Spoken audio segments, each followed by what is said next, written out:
வணக்கம் நண்பர்களே.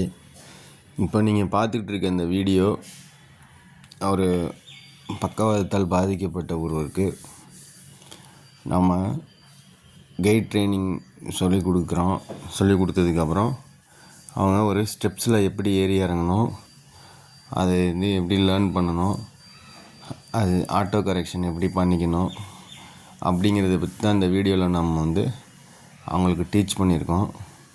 ஸோ இதில் ஸ்டெப் பை ஸ்டெப் நம்ம சொல்லித்தர வேண்டியிருக்கு.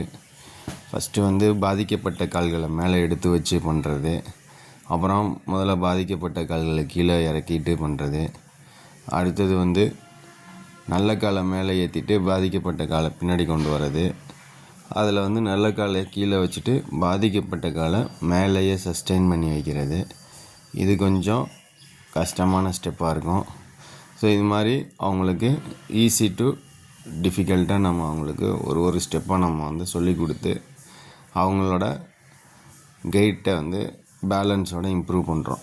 ஸோ இது பண்ணுறதுனால நமக்கு என்ன நடக்கும்னா, கால்கள் நல்லா ஸ்ட்ரென்த் ஆகும், அதே நேரத்தில் அவங்களுக்கு பேலன்ஸ் நல்லா இம்ப்ரூவ் ஆகும், கான்ஃபிடென்ஸ் லெவல் இம்ப்ரூவ் ஆகும். பட் நம்ம இதை அவங்களுக்கு ரிப்பீட்டடாக இவங்களுக்கு நம்ம அவங்களுக்கு ட்ரைனிங் கொடுத்துக்கிட்டே இருக்கணும். ஸோ இந்த மாதிரி ட்ரைனிங் கொடுக்கும்போது தான் அவங்களோட இம்ப்ரூவ்மெண்ட் ஸ்டேஜ் நமக்கு நல்லபடியாக வரதை நம்ம பார்த்துக்க முடியும். ஸோ தொடர்ந்து ஃபிசியோதெரப்பி சிகிச்சை கொடுக்கறது மூலமாக பக்கவாதத்தால் பாதிக்கப்பட்ட ஒருத்தரை நம்ம முடிஞ்ச அளவுக்கு நம்ம மீட்டு கொண்டு நார்மல் லைஃபுக்கு வாழ வைக்க முடியும். ஸோ இதுக்கு ஃபேமிலி சப்போர்ட் ரொம்ப ரொம்ப முக்கியமாக இருக்குது. ஸோ பக்கவாதத்தால் பாதிக்கப்பட்டால் கவலைப்பட தேவையில்லை, ஃபிசியோதெரப்பி இருக்குது. நன்றி.